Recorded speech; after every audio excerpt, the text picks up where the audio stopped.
کیا دوران سفر سنتیں بھی پڑھی جائیں گی؟ بہت اہم سوال ہے. اس کا مدلل جواب دوں یا صرف جواب دے دوں؟ مدلل جواب دوں. بعض لوگ یہ کہتے ہیں کہ سفر میں سنتیں مؤکدہ نہیں ہوتی. دلیل یہ دیتے ہیں کہ سفر میں جب اللہ نے 4 فرض میں اتنی آسانی کر دی کہ وہ 2 کر دیے, تو سنتیں تو فرض سے بھی ہلکی چیز ہیں, ان کو پڑھنے کی چندہ ضرورت نہیں ہے. اس لیے میں نے آپ دیکھا ہے رواج بن گیا کہ سفر میں لوگ سنت مؤکدہ نہیں پڑھتے, رواج بن گیا. تو یہ غلط ہے. سفر میں سنت مؤکدہ ہی رہتی ہے. رہا یہ منطق کہ جب اللہ نے 4 کے 2 کر دیے, اتنی آسانی دے دی, تو سنت مؤکدہ تو 4 سنت ظہر کی پڑھو, پھر 2 فرض, پھر 2 سنت, تو اتنی لمبی نماز ہے تو 4 کے 2 کرنے کے تکلف کی ضرورت کیا تھی؟ لوگ یہ لاجک پیش کرتے ہیں. اس لاجک کا جواب یہ ہے کہ عبادات یہ توقیفی ہوتی ہیں, ان میں قیاس کا دخل نہیں ہوتا. قیاس کا وہاں دخل ہوگا جس کی کچھ شرائط ہیں, وہ بھی موضوع نہیں ہے تو پھر وہ لمبی بات ہو جائے گی. عبادات توقیفی کا مطلب جیسے بتایا ویسے ہے, اس میں اپنی طرف سے کانٹ چھانٹ کی اجازت نہیں ہے. جیسے میں نے ابھی نماز سے پہلے مثال دی تھی کہ روزے میں اللہ نے بیمار کو اجازت دے دی روزہ چھوڑنے کی, مسافر کو اجازت دے دی. اب آپ اس پہ مزدور کو قیاس نہیں کر سکتے کہ بیماری میں اتنی تکلیف نہیں ہوتی روزہ رکھنے میں جتنا ایک گڑھا کھودنے والے کو تو روزے میں اور تکلیف ہوتی ہے, لہذا اس کے لیے روزہ چھوڑنا تو بطریق اولا جائز. او بھائی, یہ آپ کو خود سے فنڈر بننے کی ضرورت نہیں ہے. بیماری میں اللہ نے اجازت دی ہے, چھوٹی بیماری ہو بڑی بیماری ہو. سفر میں اللہ نے اجازت دی ہے, چاہے سفر میں ٹینشن ہو یا نہ ہو. باقی پیاس کی ٹینشن کو اللہ نے ٹینشن نہیں مانا. مزدور جب گڑھا کھودے گا تو اس کو پیاس لگے گی نا, بہت زیادہ لگے گی. عام لوگوں کو کم لگتی ہے اور اس کو زیادہ لگے گی. تو شریعت نے اس پر مدار نہیں رکھا کہ جس کو زیادہ پیاس لگنے کا خطرہ وہ روزہ چھوڑ سکتا ہے, جس کو کم پیاس لگے وہ روزہ نہیں. یہ نہیں ہے. پھر تو بہت سے لوگ کہیں گے کہ یار میں روزہ نہیں بھی رکھتا تو بھی مجھے بہت پیاس لگتی ہے, میں مزدوری نہیں بھی کرتا تو بھی مجھے بہت پیاس بھوک اور پیاس تو روزہ ہے ہی بھوک اور پیاس کے لیے. وہ تو جتنا مرضی لگ جائے, جتنا مرضی بھوک لگے, جتنی مرضی پیاس لگے, اس میں آپ کو روزہ چھوڑنے کی اجازت نہیں ہے. تبھی آپ دیکھو گرمیوں میں بھی روزہ اسی طرح واجب جیسے سردیوں میں. حالانکہ سردیوں میں پیاس نہیں لگتی, گرمیوں میں زیادہ. اور جس دن بہت زیادہ گرمی ہو بہت زیادہ پیاس. جو اے سی میں بیٹھا ہوا ہے اس کو کم پیاس, جو دھوپ میں گھوم رہا ہے اس کو زیادہ پیاس. تو کہیں بھی آج تک کسی فقیہ نے نہیں لکھا کہ جو دھوپ میں سفر کر رہا ہے اس کے لیے روزہ چھوڑنا جائز ہے, اے سی والوں کے لیے وہ روزہ رکھنا واجب ہے. تو یہ کوئی ایسی چیز بن جائے گی جو آپ کا اپنا دین بن جائے گا. اسلام نے ایک اصول بیان کر دیا, مسافر مریض ان کو روزہ چھوڑنا جائز ہے, چاہے مسافر کو تکلیف ہو یا نہ ہو, اس کے علاوہ کسی کو جائز نہیں ہے. ہاں مزدور روزہ رکھے گا, پیاس ناقابل برداشت ہو گئی, بیماری کا خطرہ ہو گیا, تو پھر بیمار کو روزہ چھوڑنا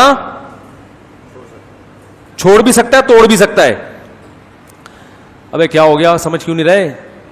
مزدور نے روزہ رکھا اور حالت اتنی خراب ہو گئی کہ اگر وہ پانی نہیں پیے گا تو ڈی ہائیڈریشن ہو جاتا ہے نا, وہ کیا کہتے ہیں اس, ایسی بیماری ہو گئی کہ اب اس کے خطرہ ہے کہ بیمار نہ ہو جائے, ایسی حالت ہو گئی کہ خطرہ ہے کہ بے ہوش نہ ہو جائے, بی پی بہت زیادہ لو ہو گیا اس کا. خطرہ جہاں بیماری کا آئے گا تو اب ہم پیاس کی وجہ سے نہیں, اس بیماری کی وجہ سے کہیں گے کہ آپ روزہ توڑ دو. یا مرنے کا خطرہ ہو گیا تو جان بچانا پہلے ضروری ہے. سمجھ رہے ہو؟ اس کو کسی شرعی اصول کے تحت لایا جائے گا. صرف پیاس لگ رہی ہے تو بھائی پیاس تو زیادہ لگے کم لگے, اور جب زیادہ پیاس لگتی ہے تو اس کی وجہ کچھ نہ کچھ وجہ ہوتی ہے. تو وجہ بعض دفعہ یہ بھی ہوتی ہے کہ آپ دھوپ میں چل رہے ہیں, بعض دفعہ یہ وجہ بھی ہوتی ہے کہ گرمیوں کا روزہ ہے, بعض دفعہ یہ بھی ہوتی ہے کہ آپ نے محنت کا کام کیا ہے. سمجھ رہے ہیں بات کو کہ نہیں سمجھ رہے؟ تو اس سے ہمیں پتہ چلا کہ روزہ چھوڑنے کی جو اجازت ہے سفر میں, تو یہاں سفر پر حکم کا مدار رکھا ہے شریعت نے, مشقت پر حکم کا مدار نہیں رکھا. یعنی آپ یہ نہیں کہو گے چونکہ سفر میں مجھے ٹینشن ہوتی ہے اس لیے روزہ چھوڑنا جائز ہے. تو بھائی ٹینشن تو بعض دفعہ گھر میں زیادہ ہوتی ہے, سفر میں آدمی ریلیکس ہو جاتا ہے. اب ایک غریب آدمی جو جھونپڑی میں رہتا ہو, اس کو آپ جہاز میں سفر میں ایئر کنڈیشن میں بٹھا دو, وہ زیادہ خوشی میں ہوگا. لیکن شریعت کہہ رہی ہے جھونپڑی میں روزہ چھوڑنا جائز نہیں ہے, یہاں جہاز میں روزہ چھوڑ سکتے ہو. سمجھ میں آئی بات کہ نہیں آئی ہے؟ اب سمجھو اس سے بات کہ یہ جو فرض نماز ہے, یہ جو اللہ نے 4 کی 2 پڑھنے کی اجازت دی ہے, یہ سفر کی وجہ سے دی ہے, ٹینشن یا مشقت کی وجہ سے نہیں دی. وہ الگ بات ہے کہ اس سفر کے پیچھے جو حکمت تھی وہ ٹینشن تھی, لیکن اب جو مدار رکھ دیا وہ ٹینشن کو ختم کر کے سفر ہی کو مشقت کے قائم مقام قرار دے دیا شریعت نے. فرض کر لیا کہ جہاں سفر ہوگا گویا مشقت ہے, چاہے حقیقت میں مشقت نہ بھی ہو. اب سفر کتنا ہی پرسکون ہو, ایک آدمی ایک جھونپڑی میں رہتا ہے, پنکھا نہیں ہے, مچھر ہے, ندی نالے کے قریب اس کا گھر ہے, اور بڑی ٹینشن میں, اور بہت جلدی کہیں اس کو جانا بھی ہے, بیگم بیمار ہے, اسے فوراً ہسپتال لے کے پہنچنا ہے, اور نماز قضا ہونے والی ہے, تو وہ 4 کی 2 بولو بھائی نہیں پڑھ سکتے, اس کو 4 ہی پڑھنی پڑیں گی. اگر جان کا خطرہ ہے تو پوری 4 چھوڑ دے, ہسپتال چلا جائے, لیکن ایسا نہیں ہو سکتا کہ 4 کی کتنی کر دے, جب بھی پڑھے گا پوری 4 ہی پڑھے گا وہ, حالانکہ سخت ٹینشن میں ہے. یہ کیا خیال ہے بھائی؟ سخت ٹینشن, ٹائم نہیں ہے, جہاز نکل جائے گا آپ کا, 4 کی 2 نہیں ہوں گی, 4 ہی ہوں گی, چاہے نماز قضا ہو جائے لیکن پڑھنی کتنی پڑیں گی؟ 4.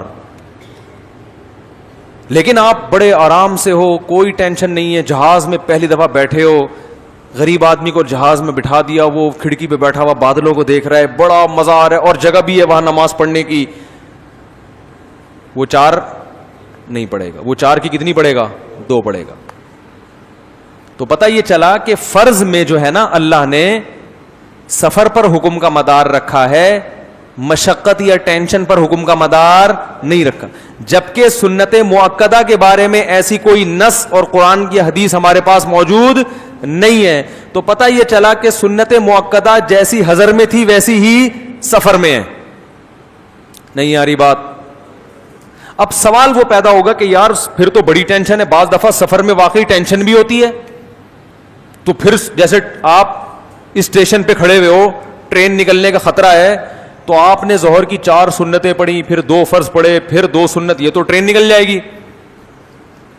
تو بھائی سنت مؤکدہ کے بارے میں اصول یہ ہے کہ اس کا مدار سفر پر نہیں ہے, اس کا مدار ٹینشن پر ہے, کیونکہ وہ مؤکدہ ہے, فرض نہیں ہے. اور جو سنت ہوتی ہے وہ اگر ٹینشن ہو, کوئی مسئلہ ہو, تو حضر میں بھی چھوڑ سکتے ہو, تو سفر میں تو بطریقہ اولا چھوڑ سکتے ہو. نہیں آ رہی بات میرا خیال ہے؟ تو کیا مطلب, اگر ٹینشن میں ہو, کہیں جلدی جانا ہے, تو یہاں بھی چھوڑ دو, اور اگر سفر میں ٹینشن نہیں ہے تو وہاں بھی نہیں چھوڑ سکتے. تو اگر سفر میں آپ کو جلدی ہے, ٹرین نکلنے کا خطرہ ہے, تو اس بیس پہ سنت موقع نہیں چھوڑیں گے کہ سفر میں ہے, اس بیس پہ چھوڑیں گے کہ ٹرین نہ نکل جائے, کیونکہ ٹرین نکلنا ایک حرج ہے. تو آپ چھوڑ دیں سنت موقع, صرف 2 فرض پڑھیں آپ. نہیں آ رہی بات سمجھ میں؟ جہاز میں کھڑے ہونے کی جگہ نہیں ملتی, بڑی مشکل سے وہ کہیں ایئر ہوسٹس سے پھٹا کر کے جگہ ملتی ہے 2 فرض پڑھنے کی, وہاں آپ نے 4 سنتیں بھی شروع کر دی تو عملہ پریشان ہوگا, تو یہ ایک ٹینشن ہے, تو وہاں آپ 4 سنتیں چھوڑ دیں, بلکہ کتنی پڑھیں, صرف 2 فرض پہ اکتفا کریں. یہی ٹینشن اگر سفر میں نہیں ہے, گھر میں بھی ہے, تو بھی چھوڑ سکتے ہیں آپ.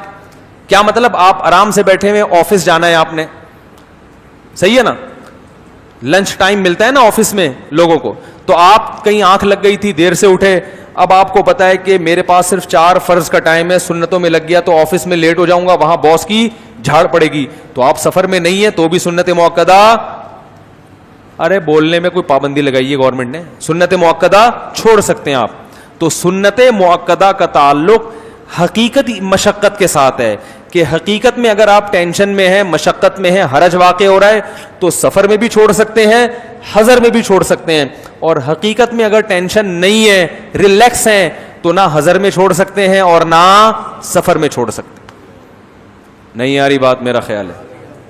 اب میں سفر میں کب سنتیں پڑھتا ہوں, کب نہیں پڑھتا, اصول یہ ہے کہ جب میں ٹرین میں سفر کر رہا ہوں یا جہاز میں تو صرف 2 فرض یا 2 فرائض پر اکتفا کرتا ہوں, فجر کی سنتوں کے علاوہ کوئی سنت نہیں پڑھتا, کیونکہ ٹرین میں نماز پڑھنا مشکل ہوتا ہے. قبلہ رخ جب آپ نماز پڑھتے ہیں کھڑے ہو کر, لوگوں کا سامنے سے گزرنا مشکل ہو جاتا ہے بسا اوقات, اور وہ لوگ, کوئی چائے والا آتا ہے وہ لے کے کھڑا رہتا ہے جب تک آپ سلام نہیں پھیرتے, تو وہاں دوسرے بھی تنگی میں, آپ بھی تنگی میں, تو صرف فرائض پر اکتفا کرو, سنتیں چھوڑ دو. اسی طرح اسٹیشن پہ اتر گئے, سنتوں میں لگ گئے, ٹرین نہیں بھی نکلے تو خطرہ لگا رہتا ہے, یار ہارن بجا تو فرض کھٹائی میں پڑ جائے گا نا, ٹینشن رہے گی. پھر دوسرا اسٹیشن پہ ٹائم کم ہوتا ہے, آپ نے وضو بھی کرنا ہے, گھر والوں کے لیے کچھ فیملی کے ساتھ جا رہے ہو تو کوئی خربوزہ بھی خریدنا ہے, آم بھی خریدنا ہے, وہاں سے کبھی کبھار چائے بھی لے لیتا ہے آدمی, تو اس ٹائم میں وقت, سنتوں میں وقت لگا لیا تو وہ ٹینشن. تو بھائی یہاں سنتیں چھوڑ دیں, صرف فرض پر اکتفا کریں, ٹھیک ہے نا, اور فرض بھی مختصر پڑھیں, گاڑی میں آ کے آرام سے بیٹھ جائیں, پھر بیٹھے بیٹھے جتنی چاہے نمازیں پڑھیں. آپ کیا خیال ہے؟ نفل نماز تو جہاں چاہے منہ کر کے پڑھ لو, سیٹ پہ بھی پڑھ سکتے ہو, وہ گاڑی کی بات کر رہا ہوں, گاڑی میں جہاں چاہے, ایسا نہ ہو کہ یہاں بھی ادھر ادھر منہ کر کے نمازیں شروع کر دیں. لیکن جب کسی مقام پہ پہنچ گئے, اب آپ لاہور گئے اور لاہور آپ کا 3-4 دن ٹھہرنے کا ارادہ ہے, تو ہیں تو آپ اب بھی مسافر, لیکن وہاں آپ کسی کے گھر جا کے ٹھہرے, پھر وہ آپ کو اے سی روم ملا ہوا ہے, آپ آرام سے ہنسی خوشی زندگی گزار رہے ہیں, پھر آپ سنت موقدہ پڑھیں گے. فرض تو 2 ہی پڑھتے رہیں گے, لیکن سنت موقدہ پوری پڑھیں گے.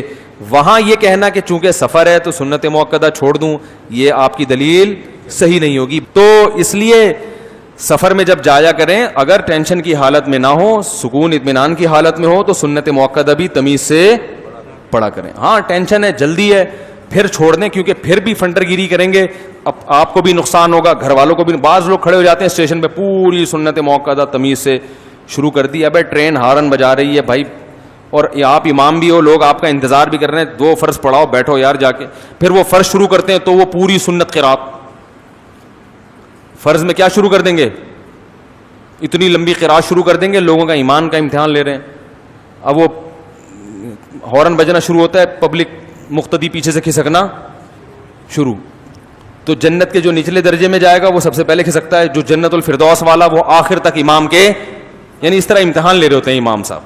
تو اسٹیشن پہ نماز پڑھنی ہو, جہاز میں نماز پڑھنی ہو, بہت مختصر کرتے ہو, انا اطعنا پڑھ لیں فجر میں آپ, کیونکہ سفر ہے. نبی صلی اللہ علیہ وسلم نے سفر میں مشقت تھی, آپ صلی اللہ علیہ وسلم نے عشاء کی نماز میں والتین والزیتون پڑھی ہے, اور فجر میں سورہ فلق اور سورہ ناس پڑھی ہے. لیکن جب اطمینان کی حالت میں آ گئے, پھر فجر میں انا اطعنا نہیں پڑھی جائے گی بھائی. فجر میں پھر طوال مفصل, لمبی لمبی صورتیں. سب سے لمبی نماز کون سی ہوتی ہے؟ قرات فجر کی ہوتی ہے. سمجھ رہے ہو کہ نہیں سمجھ رہے؟ اور اس کے خلاف کرنا قابل ملامت ہے. تو یہ فقہا سے دین سیکھا کریں, باقی لوگوں سے دین سیکھنے کی چندہ ضرورت نہیں ہے. ان کو نہیں پتہ بیچاروں کو, ٹرم سے واقف نہیں ہے, اصطلاحات سے واقف نہیں ہے. تو وطر بھی سفر میں بہرحال پڑھنے پڑیں گے, اور وطر 3 ہی ہوتے ہیں, وہ 1.5 نہیں بن جاتے ہیں, ٹھیک ہے نا. تو ہماری جو امام حنیفہ کی رائے کے مطابق وطر سفر میں آپ سنت موقدہ تو جب چھوڑ سکتے جب مشقت ہو, لیکن وطر کسی حالت میں نہیں چھوڑ سکتے. وہ سفر میں بھی پڑھنے پڑیں گے اور حضر میں بھی, اور ان کی قضا بھی ہے, کیونکہ ان کی تاکید بہت زیادہ ہے.